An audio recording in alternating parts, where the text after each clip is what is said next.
Well, excited for tomorrow night. This is a really cool venue. You never quite know how it's going to look, but it looks great. And we're excited about it, excited to play. For us, I mean, regardless of where we're playing a really good opponent, an opponent that just beat a very, very good team in LSU easily. So it's a challenge for us, but we're excited to play in this venue and hope we get a really good crowd tomorrow. Is it hard at all to just make sure the guys focus on game at hand instead of looking around like we all do when we walk in? Sure. Yeah, I mean, and that's why it's good to get in here and practice, get some game shots up, even from a backdrop standpoint. It's not, we're not used to this. So at the end of the day, yes. I mean, I think the one advantage we do have is we play in a raised floor, so that won't be an adjustment. Maybe it's an adjustment to Oklahoma State. But other than that, it's all about in between the lines. But this is a really, really cool venue, and we're excited to be a part of it. Coach's standpoint, I mean, with RPI and everything that you guys are held accountable for at the end of the year, do you prefer having this as an experience and to an extended recruiting tool, or would you rather play at Williams Arena? Does it matter? Well, I'd rather play every game at Williams Arena. I kind of think recruiting, you know, honestly, playing in these games for recruiting advantage is a little bit short-sighted. At the end of the day, it's a great experience for our players. Winning is what helps recruiting. Being in the NCAA tournament helps recruiting, those things. So this is a great game for us. You know, if you do find a way to win it, it's a quality win. So that's the most important thing.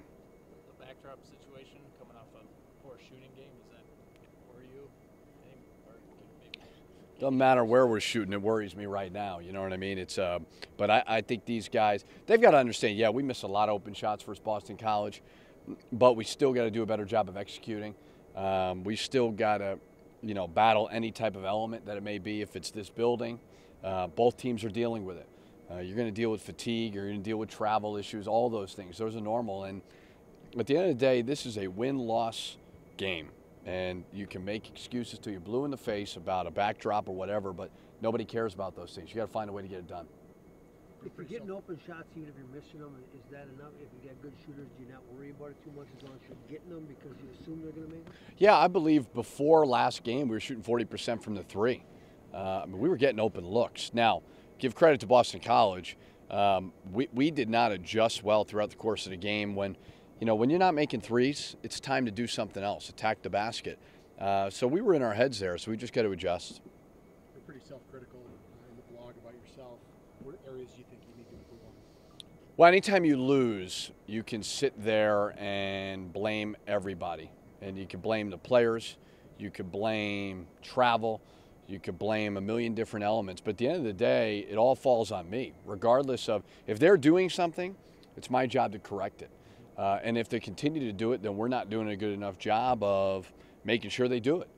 So it all falls on the head coach. It always does. And it is amazing when I watch film and guys make mistakes. 99% of the time, it's we're not emphasizing them enough. We got to do a better job there. With the schedule being what it was in November, do you think you've learned maybe more about this team than in past years when November's been, you know, easing in a little bit more? Well, what's difficult is we're down a starting center. And when you lose Eric, it makes your team substantially younger because now you're playing two freshmen in those spots in Daniel Otero and Jarvis Omersa. And it's hard to go on the road. Regardless of the environment, you know, Boston College is going to be comfortable in that experience. And when you don't have older guys where you can sit the young guys, calm them down a little bit, that's difficult. So, you know, we're down a very important piece, but sitting at 5-1 is great. And we've been challenged, and we're going to be challenged tomorrow. So we've learned a lot. Now you got to learn a lot from winning. You don't learn too much from losing. You lose too much, that's a problem. Do you think Eric has a shot to play in one of the Big Ten games? Don't know. I think your Minnesota kids will get a kick out of playing in this facility? Yeah, I would assume so. You know, I know a lot of them are Vikings fans, and I think more than anything, all of them. You know, they all think it's a really cool experience, regardless of where they're from. I mean, to play in this building, the Final Four is going to be here in a couple months. It's one of the nicest stadiums any of us have been in, so it's a fun environment for everybody. Is this something that you incorporate into your pregame speech, the fact that, hey, this is where the road ends, and you're getting a preview of it, you know? No, hard enough. Not really. Not really. That's kind of, you know, we got other things in front of us besides the Final Four right now. You know, we're just trying to beat Oklahoma State. You know, if we are fortunate enough to get to that point, that's great, but we got a long way to go when we start talking Final Four. What did Oklahoma State show you against LSU?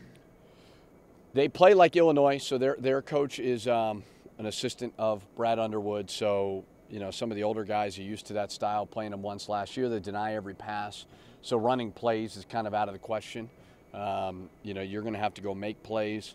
Offensively, they run something very similar to Illinois as well. You know, so I got a lot of respect for what they're doing. I mean, they just controlled that whole game versus LSU, played really, really well versus Memphis. You know, they kind of ran into a buzzsaw with Villanova there, but that's a confident team. They should only have one loss. You know, if you didn't watch, the Charlotte game was a wacky ending that they should have won. So a very, very talented team. It seems like in college basketball, your team, other teams you watch, it's become so athletic. There's so many good athletes playing college basketball right now. Is it harder to get good shots, good looks, all that stuff, you know, if you're a pure shooter than it used to be? Because it just looks like guys can defend so well because there's so many good athletes that play basketball. You know, at our level, there's really good length. You know, I think everybody's trying to get bigger at every position. You know, a small guard is probably 6'2", 6'3". So we're all trying to get bigger because we all want to send our players to the NBA. And if you watch the NBA, size is what it's all about. So length, my best defensive team was 2 years ago, and we were long. So that's definitely the recipe for success on the defensive side of it. The Big Ten obviously had a huge win, you know, Michigan over North Carolina. But what do you think of the Big Ten so far? The season's going to start here pretty soon.